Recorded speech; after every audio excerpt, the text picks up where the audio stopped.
새해 첫 주일입니다. 올 한 해도 우리 하나님 아버지의 은혜가 여러분의 가정과 일터와 삶 가운데 늘 함께하여 주시기를 축원합니다. 이럴 때 아멘 한번 해주시면 말을 전하는 사람이 힘이 납니다. 예, 그리고 또한 우리 갈보리 공동체 안에서 새로운 일을 하나님께서 행하시기를 또 기도해 봅니다. 그 마음으로 2021년도 갈보리 교회 뉴 스타트라는 이름으로 이제 주보에 이렇게 좀 올려놓은 것 있으니 좀 확인을 해 보시고요. 그런 이름으로 교회가 가야 할 방향을 이제 오늘부터 5주 동안 좀 이 이야기를 나눌 것입니다. 이제 이걸 직접적으로 관련해서는 5주 동안이겠지만 이제 앞으로 계속해서 이 방향으로 우리가 이렇게 하나님 앞에서 나아가면 좋겠다 싶은 생각을 합니다. 그 첫 시간으로 오늘 교회의 비전에 대한 이야기를 좀 나눠보려고 합니다. 우리의 비전은 모든 마음의 그리스도를 이라는 이 비전으로 작년에도 사실은 얘기를 해왔었고요. 근데 이제 여러분 저하고 오랫동안 이렇게 해보셔서 아시겠지만 제가 무슨 틀을 이렇게 잘 만들어서 이렇게 해나가는 일은 참 못합니다. 그런데 하나님께서 이렇게 좋은 인연을 만나게 해주셔서 파스터 제프 목사님, 칼버리 레스토레이션의 제프 목사님과 이렇게 교제를 나누면서 우리가 같이 이렇게 파트너십으로 하면 좋겠다 싶은 생각을 같이 갖게 하셨고, 그리고 그 교회가 갖고 있는 이렇게 하나님의 뜻에 대한 그리고 선교에 대한 그런 틀들이 제가 이렇게 얘기를 나누면서 이거 참 같이 이 방향으로 가면 좋겠다 싶은 생각이 들어서 그 교회의 틀을 가져와서 이제 우리말로 우리 교회에 맞게 조금 변형을 하긴 했습니다만은, 그래서 오늘 지금 나누려고 하는 이 모든 마음의 그리스도를이라고 하는 거 원래 이제 Calvary Restoration에서는요, Making Jesus non-ignorable in aura and the end of earth인가 뭐 이렇게 돼 있습니다. 그래서 이렇게 직역을 하면 이런 거죠. 예수님을 오로라와 여기 오로라 시와 이렇게 땅 끝까지 예수의 이름을 모르는 사람이 없게 만들자 이겁니다. Making Jesus non-ignorable. 이게 non-ignorable이라는 말을 이렇게 그 교회에서 만든 말이라고 그러더라고요. 근데 이게 저희 말로는 어떻게 번역을 해야 될지 조금 난감해서 그냥 저희가 쓰던 대로, 이거 뭐 뜻은 통하는 것이기 때문에 모든 마음의 그리스도를이라는 이 비전으로 이제 좀 이 방향을 잡고 가보려고 합니다. 그래서 이 비전은 결국엔 복음에 관한 것입니다. 복음. 여러분, 이 복음이 뭡니까? 복음은 good news죠. 좋은 소식입니다. 어떤 좋은 소식이냐 할 때 제가 이제 자주 인용하는 성경 구절은 로마서 1장 16절 말씀입니다. 복음은 모든 믿는 자에게 구원을 주시는 하나님의 능력입니다. 이것이 복음입니다. 하나님의 구원의 능력. 그리고 하나님은 이 구원을 예수님을 통해서, 예수님 안에서 이루십니다.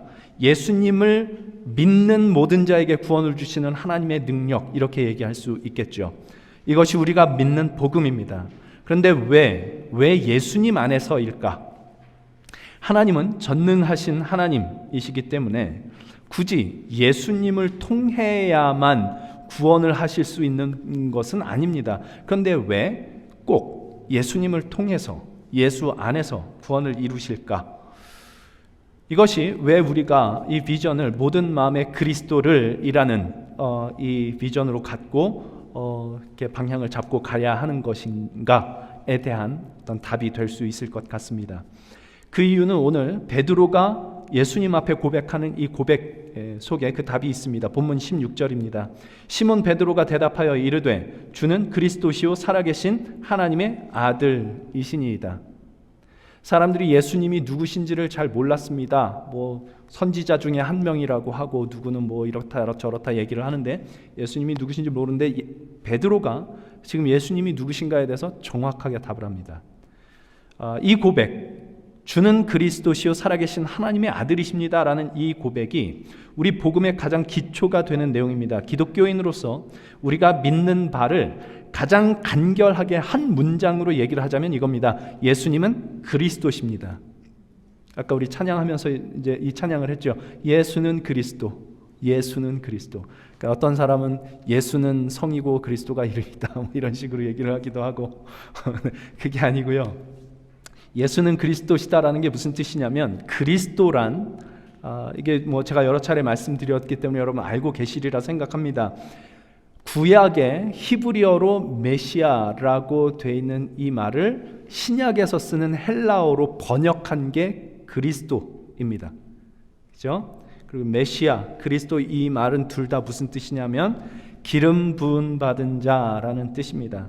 기름 부음이라고 하는 것은 뭐냐? 하나님께서 특별히 임명하셨다라는 뜻입니다. 구약에서는 어떤 직분이 이 기름 부음을 받느냐? 왕, 제사장, 선지자 이 세 직분이 기름 부음을 받습니다. 특별히 하나님께서 임명하신 사람들이라는 뜻입니다. 그리고 구약에서 메시아라고 할 때는 특별히 이 하나님께서 임명하신 기름 부으신 구원자를 뜻했습니다. 이게 이제 이 구약의 성도들이 이스라엘 백성들이 메시아라는 말을 얘기를 할 때 떠올렸던 겁니다. 하나님께서 기름 부으신, 특별히 기름 부으신 구원자라는 뜻입니다. 그러니까 예수는 그리스도시다라는 말은 무슨 뜻이냐 하면 예수님 그분이 하나님께서 약속하신 메시아이시다. 예수님 그분이 하나님께서 약속하시고 기름 부으신 구원자시다. 이런 뜻입니다. 이것이 우리 기독교 신앙에서 가장 중요하고 근본이 되고 기초가 되는 우리의 신앙의 고백입니다. 예수님은 그리스도이십니다. 예수님 그분이 곧 우리를 구원하시기 위하여 하나님께서 약속하신 구원자이십니다. 이것이죠. 그런데 이 그리스도, 그러니까 기독교 신앙이 가르치고 믿고 선포하는 이 그리스도, 구원자, 하나님께서 기름 부으신 구원자는 어떤 구원자냐라고 할 때 오늘 본문으로 읽지는 않았습니다만은 마태복음 16장 21절에 이렇게 기록을 하고 있습니다. 예수님께서 이제 베드로가 이 신앙 고백을 하고 난 다음에 예수님께서 이렇게 말씀을 하십니다. 이때로부터 예수 그리스도께서 자기가 예루살렘에 올라가 장로들과 대제사장들과 서기관들에게 많은 고난을 받고 죽임을 당하고 제3일에 살아나야 할 것을 제자들에게 비로소 나타내셨다. 이렇게 얘기를 합니다. 죽임을 당하실 것이다. 고난을 당하고 죽임을 당하실 것이다. 십자가를 이야기를 하는 것이죠. 그래서 십자가에 못 박혀 죽으시는 예수님, 그분이 바로 그리스도시다. 그분이 바로 구원자시다. 이것이 우리가 믿는 것입니다. 십자가에 못 박혀 죽으시는 예수님이 그리스도이십니다. 그분이 구원자이십니다. 하나님께서 메시아에 대한 이 구원자에 대한 약속을 구약 때 이미 주셨기 때문에 예수님 당시에 유대인들도 메시아를 기다리고 있었습니다. 그리스도를 기다리고 있었다는 얘기죠. 그들이 기다리고 있던 그 메시아가 바로 예수다. 이것이 예수는 그리스도시다라는 복음의 내용이었던 건데, 그런데 저 사람들은, 이 유대인들은 예수를 메시아로 인정을 하지 않았죠. 왜냐하면 당시 유대인들이 기대하고 있었던 하나님의 구원이란 어떤 것이냐? 그들을 압제하고 있던 로마 제국으로부터의 자유, 이것이 그들이 기대하고 있었던 구원이었기 때문에 그렇습니다. 그러니까 그들이 기대하는 메시아는 어떤 메시아냐? 로마 제국, 그때 당시에 온 세상을 이렇게 다스리고 있던 로마 제국을 정복하고 깨뜨리고 그 압제로부터 그들을 구원해 줄 구원자, 강력한 힘을 갖고 와서 그렇게 그들을 로마의 압제로부터 자유케 하실 구원자를 그들이 기대를 하고 있었던 것인데, 예수님이 오셔서 태어나신 것도 말구유에서 태어나셨죠. 목수의 아들로 태어나셨죠. 그렇게 자라나시다가 공생애를 시작하시고 하신 모든 사역들을 보니까, 예수님이 하시는 걸 보니까 전혀 그들이 기대한 것과 조금도 비슷하지 않은 일들을 하는 겁니다. 죄인들의 친구가 되시고 병든 자를 찾아가시고 연약한 자를 돌보시고 하는 일을 하시다가 십자가에 못 박혀 죽으신 겁니다. 그러니까 그 사람들이 기대하는 그 메시아, 구원자와는 전혀 다른 일을 하신 거죠. 그러니 예수님을 그리스도라고, 구원자라고 그렇게 받아들일 수가 없었던 겁니다. 근데 우리가 믿는 구원자는 어떤 구원자냐라고 할 때 바로 그 예수님, 십자가에 달려 죽으신 예수님, 그분을 그리스도라고 우리는 믿고 있습니다. 그러므로 우리가 십자가에 달려 죽으신 예수님, 그분이 그리스도십니다, 구원자이십니다 라고 우리가 고백을 할 때는 그 안에 어떤 내용이 함축되어 있느냐 하면, 우리는 저 유대인들이 기대했던 메시아를 믿는 것이 아니다, 이것이 분명해져야 됩니다. 이게 우리의 믿음입니다. 우리가 믿는 믿음은, 우리가 믿는 그리스도는 십자가에 달려 죽으신 예수님입니다. 그분이 그리스도십니다. 그분이 구원자이십니다. 우리는 유대인이 기대했던 그런 구원자를 믿는 것이 아닙니다. 사람은 누구나 나름대로의 질고를 겪고 있습니다. 삶에서.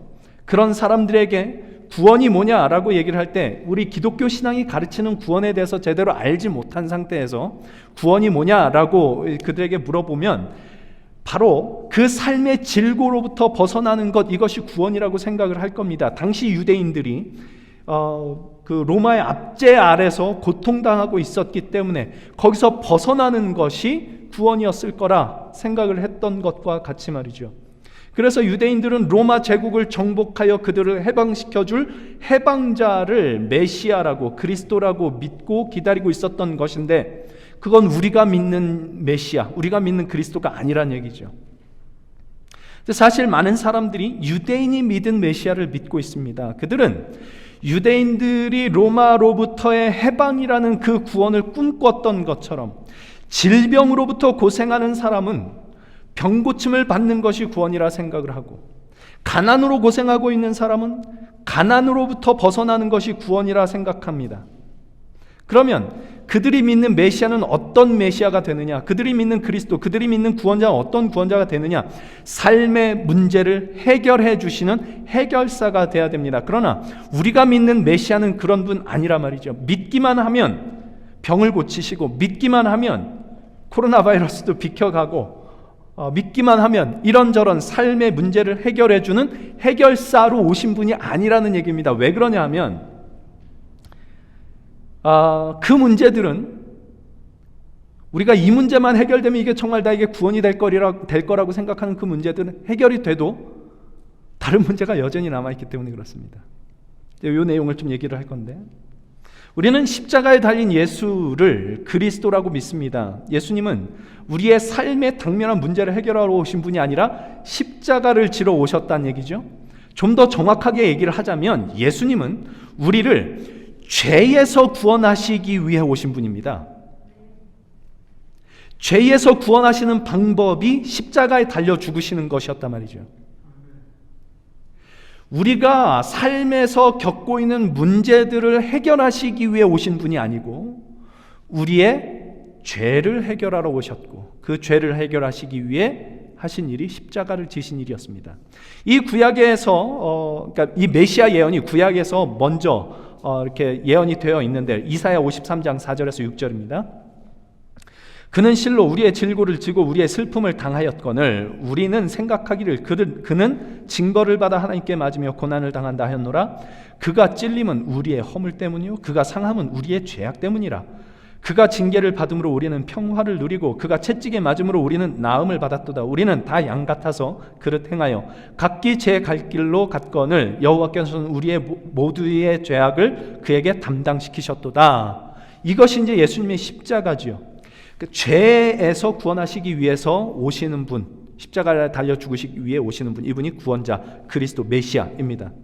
죄의 삭은 사망입니다. 죄의 삭은 사망이라는 말은 뭐냐면, 죄를 지면 너는 죽는다, 그런 의미라기보다 더 근본적으로 죄 그 자체가 사망이라는 뜻입니다. 죄란 누누이 말씀드립니다. 생명의 근원이신 하나님과의 관계를 깨뜨려 버린 겁니다. 인간 스스로. 생명의 근원이신 하나님과의 관계를 깨뜨려 하나님으로부터 멀리 도망가니까 당연히 거기는 생명이라는 게 없지요. 그러니 그게 사망인 것입니다. 죄란 그래서 하나님과의 관계가 깨져서 생명이 없는 상태, 그것이 죄고 그것이 바로 사망이다. 이것이 죄의 삭슨 사망이라는 얘기입니다. 근데 이런 상태, 그러니까 예전에 워킹 데드라고 하는 영화 제목이 있었는데 그게 뭔지 혹시 아시는지 모르겠습니다. 좀비에 관한 겁니다. 워킹 데드 무슨 뜻이죠? 걸어다니는 시체. 그죠? 그러니까 우리가 꼭 그런 모양이란 말이죠. 하나님과의 관계가 떨어져 있으면 걸어다닙니다. 살아있는 것처럼 보입니다. 근데 실제로는 그 속에 생명이 없는 상태, 이것이 죄의 삭슨 사망 가운데 있는 그 인간의 모습입니다. 로마서 1장 29절 이하에 보면 그런 상태에 있는 사람들이 만들어내는 것이 뭐냐라는 것이 이렇게 나옵니다. 곧 모든 불의, 추악, 탐욕, 악의가 가득한 자요, 시기, 살인, 분쟁, 사기, 악독이 가득한 자요, 수근수근하는 자요, 비방하는 자요, 하나님께서 미워하시는 자요, 능욕하는 자요, 교만한 자요, 자랑하는 자요, 악을 도모하는 자요, 부모를 거역하는 자요, 우매한 자요, 배약하는 자요, 무정한 자요, 무자비한 자라. 이런 일들을 하면 너희들은 죽는다, 이게 아니고 너희가 죽어있는 상태이기 때문에 이런 일들이 벌어지는 것이다, 이렇게 얘기를 하는 겁니다. 너희가 죽어있는 상태이기 때문에.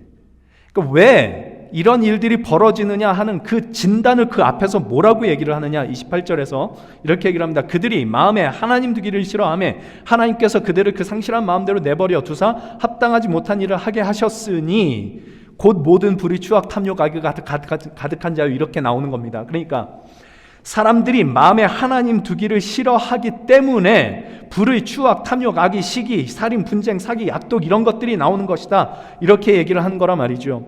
그 불의함과 추악함과 교만함과 그 악독함과 이런 것들은 어떤 열매인 겁니다. 어떤 근본적인 문제의 열매입니다.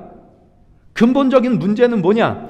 마음에 하나님 두기를 싫어하는 것, 마음에 하나님 두기를 싫어하자 이런 일들이 벌어지는 것이다.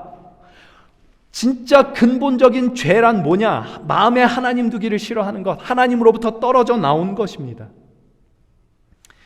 그래서 그 죄의 삭시 사망이라고 얘기를 한다라고 얘기를 하는 것은 결국 이 죄인들이 만들어내는 것, 불의, 추악, 탐욕, 시기, 살인, 분쟁 뭐 이런 것들은 수근수근도 있습니다. 여러분, 수근수근하는 것도 있고요, 비방하는 것도 있습니다. 이런 것들은 왜 일어나느냐? 다 하나님을 떠나서 일어나는 일이고, 이런 일들이 이제 가득 차서 결국 일어나는 일은 뭐냐? 다 같이 망하고 죽는 것밖에는 못한다, 인간은. 죄의 삭슨 사망이다, 이런 뜻입니다. 그러니 죄라는 이 문제를 해결하지 않은 채로 야, 우리 관계를 개선합시다, 뭐 사랑합시다, 이거 10번씩 하루에 10번씩 하고 당신 내가 사랑해, I love you 10번씩 얘기하기로 하고 뭐 이렇게 하고 뭐 이런 외적인 문제들을, 죄라는 이 근본적인 문제를 해결하지 않은 채로 이 외적인 문제들을 해결하려고 하는 건 뭐와 같냐면 방 안에 냄새가 나요. 냄새가 난 원인이 뭐냐? 그 안에 똥이 있습니다. 그래서 그 문제를 해결하자고 방향제를 막 뿌려내는 거예요. 똥은 그대로 놔두고 냄새가 사라지겠습니까? 안 사라지죠. 그러니까 예수님께서 우리가 예수님 오셔서 이렇게 이런 문제 저런 문제 있습니다, 해결해 주십시오, 저 문제 해결해 주십시오, 기도할 수 있습니다. 그리고 하나님께서 그 기도에 응답해 주셔서 실제로 그 문제가 해결되는 일도 있을 수 있습니다. 그러나 예수님께서 이 땅에 오신 가장 근본적인 목적은, 가장 근본적인 이유는 그런 겉으로 드러난 문제들을 해결해 주시기 위해서가 아니라 불의한 것 없애주시고 뭐 수근수근하는 거 없애주시고 이런 겉으로 드러낸 문제를 해결해 주시는 것이 아니라 보다 근본적인 문제를 해결하러 오신 것입니다. 하나님을 마음에 두기 싫어하는 똥 같은 우리의 마음, 이것을 해결하러 오신 거죠. 우리의 죄의 문제를 해결하여 우리를 구원하시기 위하여 오신 것이 예수님의 오심이었고, 그 문제를 해결하시기 위해 하신 일이 뭐냐? 예수님께서 십자가에 달려 죽으셨다라는 얘기인 거죠. 그러니까 우리 마음에 있는 이 죄의 문제를 해결하기 전에는 그 어떤 문제를 예수님께서 오셔서 겉으로 드러난 문제를 다 해결해 주셔도 근본적인 해결이 안 되는 겁니다. 똥이 그대로 있거든요. 그래서 예수님께서 십자가에서 죽으심으로써 우리에게 허락하신 구원은 뭐냐? 우리가 당면한 문제에 대한 해결이 아니라 코로나 바이러스 있습니다. 이거 해결해 주세요. 그 코로나 바이러스 없애주시는 것이 아니라 존재의 변화를 가져옵니다. 돈이 없는 사람에게 돈을 주고, 나를 핍박하는 왼수 때문에 괴로워하고 있는데 그 왼수를 하나님께서, 예수님께서 이렇게 작살내 주시고, 질병으로 고생하면 질병을 고쳐주시고, 그러는 것들이 아니라 우리의 존재를 변화시켜 주시는 일, 그 일이 예수께서 십자가에 달려 죽으심으로 우리를 죄에서 구원하시는 일이다 말이죠. 그래서 고린도 후서 5장 17절, 우리 너무나 잘 아는 말씀이죠. 그런즉 누구든지 그리스도 예수 안에 있으면 새로운 피조물이라, 이전 것은 지나갔으니 보라 새 것이 되었도다.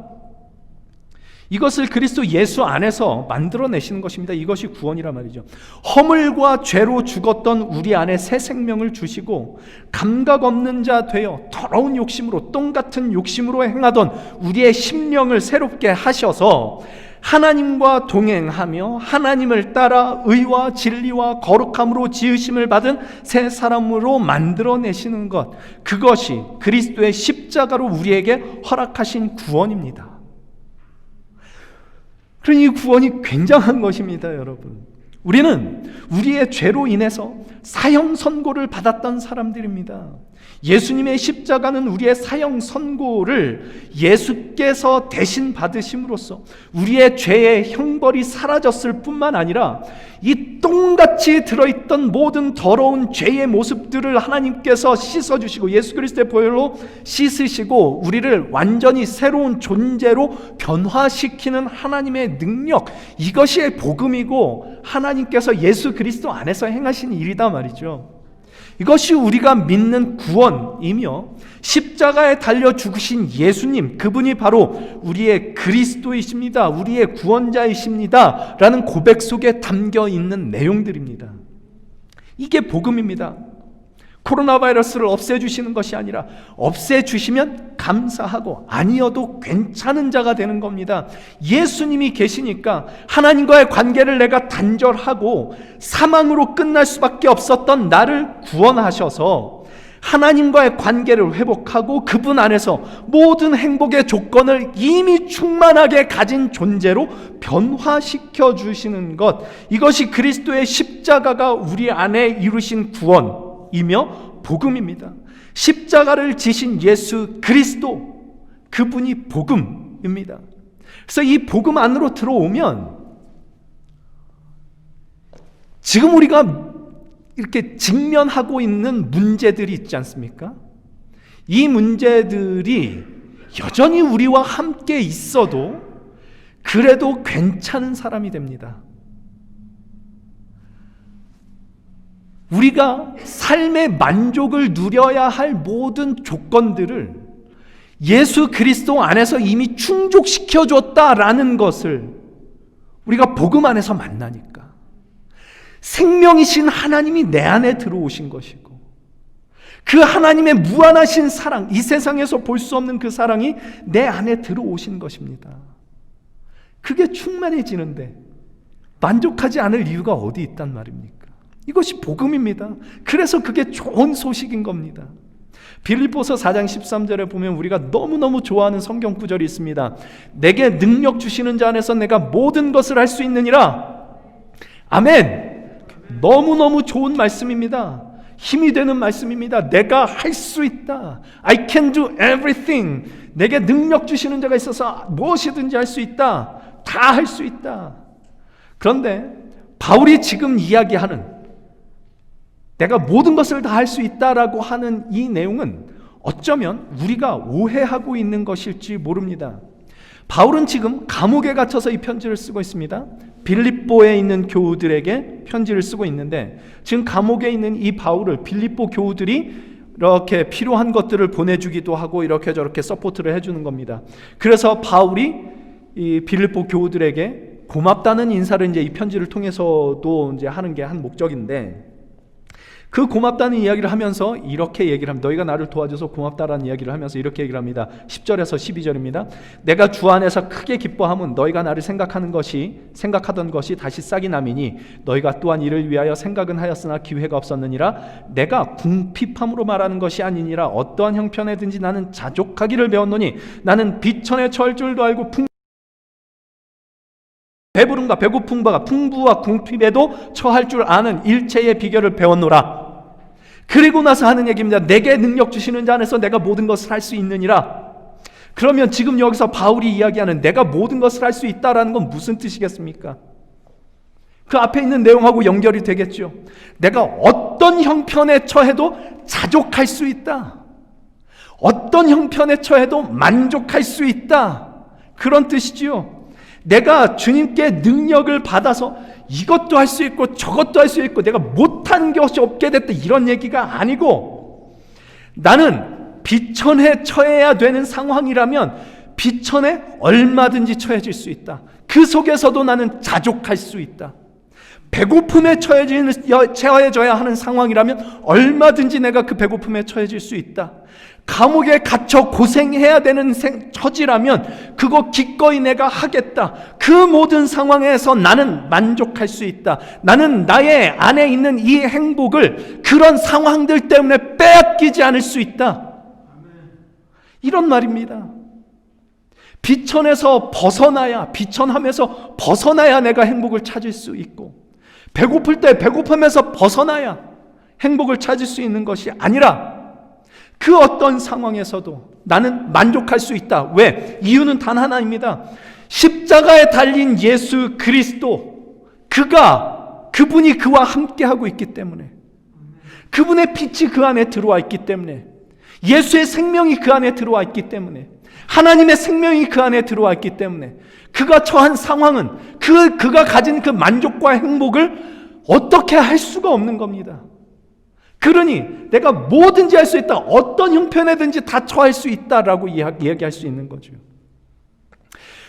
저희가 비전을 이제 2021년 새롭게 시작하면서 모든 마음의 그리스도를 이라고 다시 한번 이렇게 선포를 하는데, 그리스도 그분이 우리의 만족과 행복의 모든 것이 되시기 때문에 그렇게 이야기를 하는 겁니다.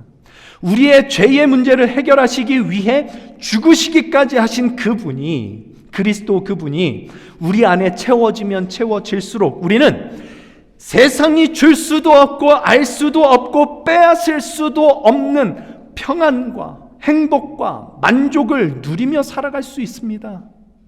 그리스도 그분이 우리의 모든 것이 되어주시면 그렇게 될 수 있습니다.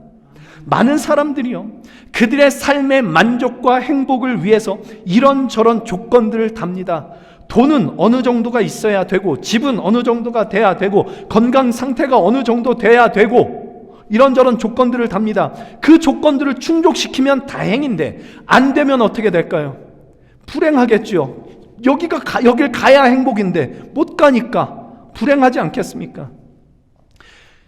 돼도 사실은 만족을 다 못 누립니다. 이게 되면 더 많은 걸 원해요. 혹 만족을 가졌다 해도 그 만족의 유통기한이 짧습니다. 그 조건을 잃을까봐 노심초사하거나 실제로 그 조건을 이제 잃어버리게 되면 좌절하고 그 전에 가졌던 모든 만족과 행복감은 온데간데 없어집니다. 그게 무슨 행복입니까? 한국에서 제가 사역할 때 어떤 분이 사기를 당해서 5천만 원을 이제 잃어버리셨습니다. 그리고는 극단적인 선택을 하셨습니다. 그땐 제가 젊어서 그랬는지 뭐 5천만 원 가지고 그러냐, 그 큰 돈인가 이런 생각을 했었는데, 애들이 커가고 살아가다 보니까 야, 그거 큰 돈이 돼요. 그거 정말 큰 돈입니다. 그렇지만 그게 목숨보다 크지는 않지 않습니까? 그러나 행복의 조건을 거기에 두고 있으면 그게 사라졌을 땐 살 소망을 잃는 겁니다. 이 문제가 해결되지 않으면 나는 평생 불행해. 이게 해결되지 않는 한 어디서도 찾을 수가 없습니다. 행복을. 세상 가운데 참 가슴 아픈 일들이 많이 일어나고 있는 이유들입니다. 가장 가슴이 아픈 것은 그거죠. 근본적으로 그리스도를 알지 못해서, 정말 우리에게 행복과 만족감을 주시는 분이 누구신가 하는 것을 알지 못해서, 그리스도를 알지 못해서 세상에 속아 살아가는 사람들이 너무 많다는 겁니다. 심지어는 그리스도인들조차도. 세상은 우리를 늘 속입니다. 잊지 마십시오. 세상은 늘 우리를 속입니다. 이것만 가지면 행복할 거라고, 이 문제만 해결되면 행복할 거라고 합니다. 지금은 코로나 바이러스가 제일 큰 문제죠. 이것만 해결되면 행복할 거야 라고 생각하는 사람들이 있을 텐데 과연 그럴까요? 그렇지 않습니다. 코로나 바이러스가 다 사라져도 삶은 계속될 것이고 문제들은 여전히 남아있을 겁니다. 왜요?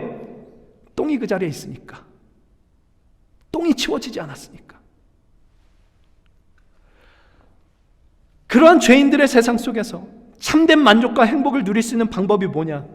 십자가에 달리사 나의 근원적인 문제, 죄의 문제를 해결하신 그리스도 예수를 우리 안에 심는 것 밖에는 없습니다. 그러면 우리는 궁핍에 처할 줄도 알고 배고픔에 처할 줄도 알고 일부러 궁핍해지고 일부러 배고파지고 이럴 필요는 없습니다마는 상황이 그렇게 돼서 궁핍해지거나 배고픔에 처해지거나 그 모든 상황과 현실 속에서 바울과 같이 내게 능력 주시는 자 안에서 내가 그 어떤 형편에서도 만족을, 행복을 잃지 않을 수 있다라고 고백할 수 있게 됩니다. 바울이 그 편지를 어디서 썼다고요? 감옥에서 쓰고 있단 말입니다. 감옥에서. 그 환경이 얼마나 열악했겠습니까? 거기서 하는 얘기입니다. 내게 능력 주시는 자 안에서 내가 모든 것을 할 수 있다. 세상 누구도 뺏을 수 없는 평안과 만족을 그리스도 예수 안에서, 그리스도 예수를 우리 안에 심으면 그걸 우리가 누릴 수 있습니다. 그리고 그 그리스도의 복음이 가져다 주는 만족과 기쁨과 행복을 우리가 맛본다면 그러면 여러분 어떻게 하시고 싶으실 것 같습니까? 당연히 이거 사람들에게 말하고 싶어질 겁니다. 어쩌다가 전에 이제 금요일 날 모일 때 우리 여기 오늘 때마침 오셨네요. 최정미 집사님, 성도님 집에서 모였는데 귤이 세상에 어떻게 이렇게 맛있어요? 야, 그런 귤이 어디 있나 싶을 처음 먹어보는 정말 맛있는 귤을 먹었습니다. 이거 어디서 샀습니까? 안 알려줄래요?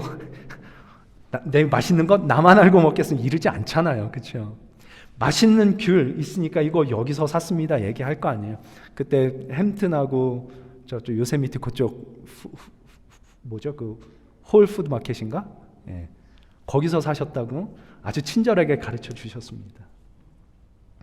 그러니까 맛있는 귤 하나만 있어도 이거 알려주고 싶잖아요. 좋아하는 사람들에게. 어디 가니까 고기가 싸고 싱싱하더라. 이거 얼마나 우리 잘 알려줍니까? 좋으니까. 그렇잖아요. 근데 예수님을 만나서 만족을 얻으면 그거 안 알려주고 싶겠습니까? 우리가 코로나 바이러스로 한 가지 배운 게 있습니다. 옆 사람이 건강해야 나도 안전하다. 그렇죠? 그래서 기도를 합니다. 내 주변의 사람들 코로나 바이러스 걸리지 않게 도와주십시오. 사람들을 위해서 기도하기 시작을 했습니다. 옆에 있는 사람이, 이웃이 코로나에 걸리면 나도 치명적이니까. 그래서 남이 잘 돼야 나도 좋은 거구나. 이거 코로나 바이러스 우리가 배웁니다. 그렇지 않습니까? 이게 기독교 정신입니다. 네 영혼이 잘 돼야 내가 좋단다. 그래서 예수님께서 십자가에 달려 죽으셨습니다. 우리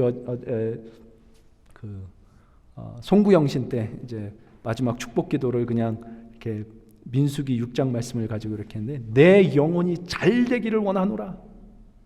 그리스도의 그 빛이 너에게 비추사 내 영혼이 잘 되기를 원하노라. 이 기도를 하는 겁니다. 이게 기독교 정신입니다. 그래서 우리의 비전, 모든 마음의 그리스도를 이라고 하는 것은 두 방향입니다. 먼저 그리스도를, 그러니까 십자가를 지신 예수님을 나의 마음에 심는 것이 첫 번째죠.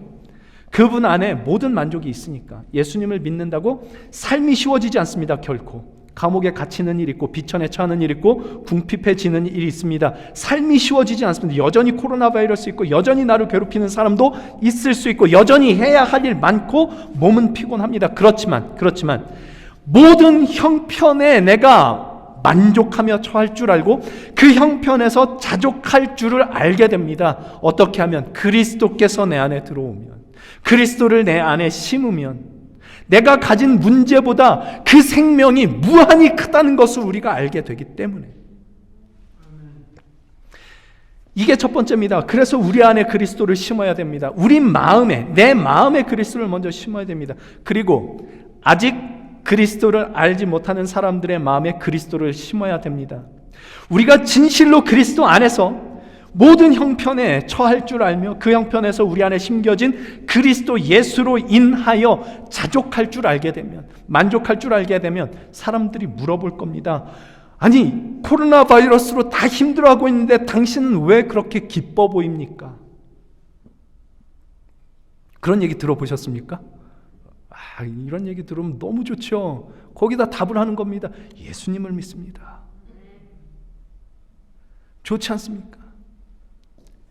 그리스도의 사랑을 받고 그리스도를 심고 그리스도의 사랑을 나누어 주는 겁니다. 내가 어떻게 이 기쁨을 갖게 됐는가? 저 귤 맛있는 거 알려주듯이, 어디 가면 귤 맛있는 거 살 수 있다 알려주듯이, 어떻게 하면 삶의 만족과 행복을 찾을 수 있다는 걸 삶으로 보여주는 겁니다. 오늘도 우리 인자 집사님께서 빵을 사오셨습니다. 우리의 일용할 양식을 위해서. 또 뭐 가져오셨나요? 제가 본 건 우리 인자 집사님밖에 없죠. 요즘엔 그냥 계속 이렇게 가져오셔가지고 그리스도의 사랑을 나누는 겁니다. 거기에 사랑이 이렇게 풍성해지면 어떤 형편에서도 우리는 만족할 수 있습니다. 그렇죠? 그 그리스도를 사람들에게 심는 겁니다. 그리스도를 심은 사람들이 많아지면 많아질수록 그게 우리한테 복이라니까요. 세상이 좀 더 살기 좋아질 것이고 세상이 보기 좋은 곳이 되어질 것입니다. 우리 자녀들이 살아가는 세상이 좀 더 나은 세상이 될 겁니다. 어떻게 하면?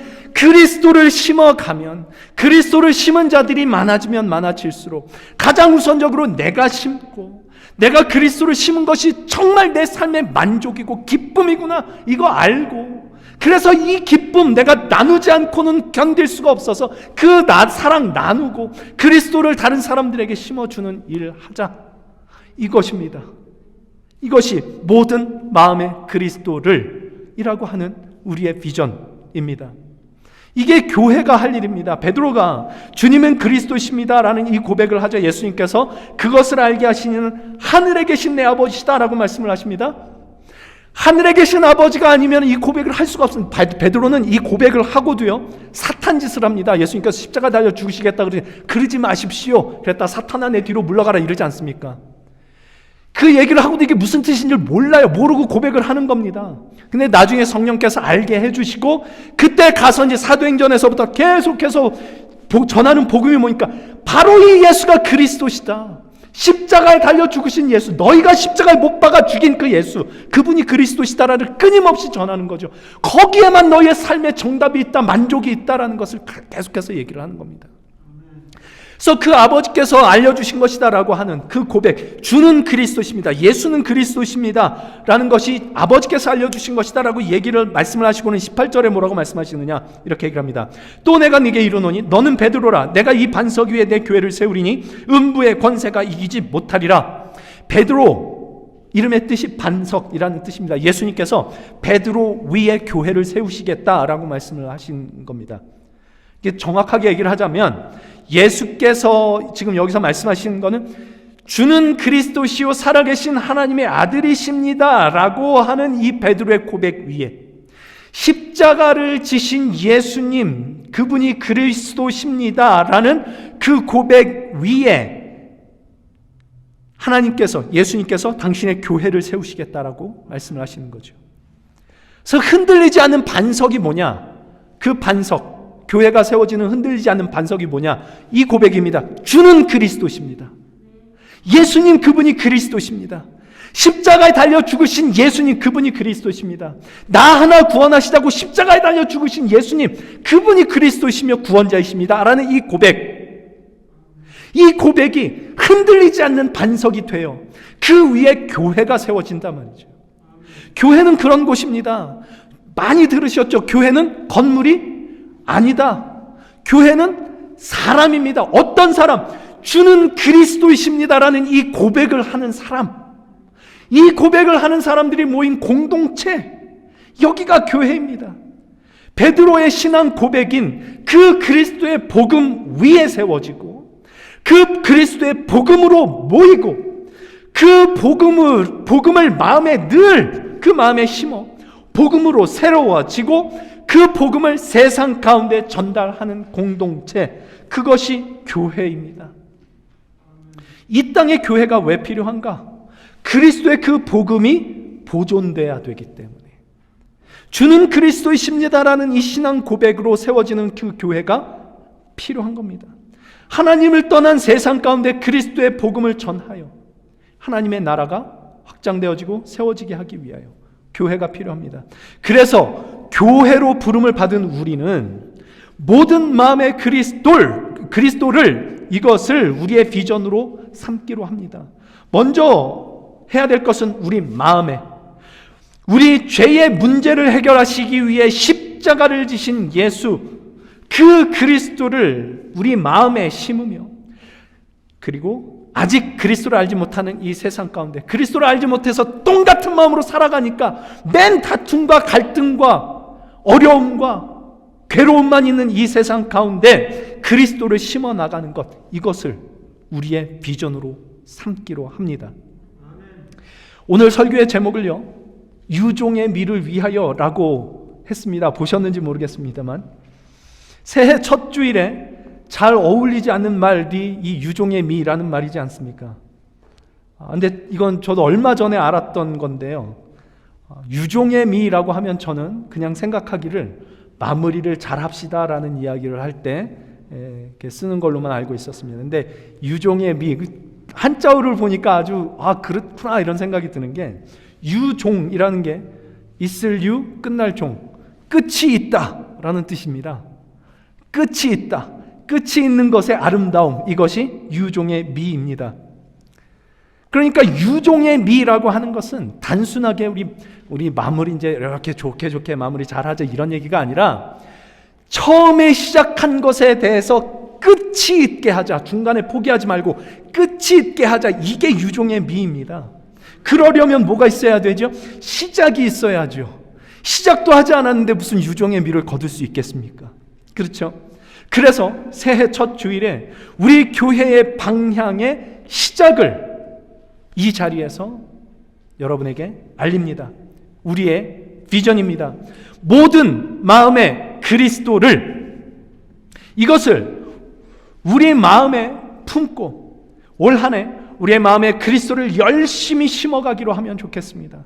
그리고 마음에 그리스도를 심은 자로서 그 그리스도의 사랑을, 그리스도의 복음을, 주님을 아직 알지 못하는 이 세상 가운데에 가져가 그리스도를 심는 그런 우리들이 되면 좋겠습니다. 복음이 가져다주는 그 기쁨과 감사를 우리가 회복하고 그리스도를 이 땅 가운데 심는 이 공동체가 되기로 하면 좋겠습니다. 오늘 그 시작을 우리 마음에 선포하고 올해가 끝나는 날에 오늘 시작한 그 마음이 끝까지 남아있기를, 올해만 아닙니다. 사실은 2021년 뉴스타트라고 해놨지만 사실 우리의 삶이 끝나는 날까지입니다. 우리의 삶을 마무리하는 그 날까지 그리스도의 복음에 사로잡혀 그리스도를 끊임없이 우리 마음에 새기고 끊임없이 우리 마음에 심고, 그리고 그 그리스도를 이 땅 가운데 어떻게 해서든지, 우린 여전히 부족한 사람들일 겁니다.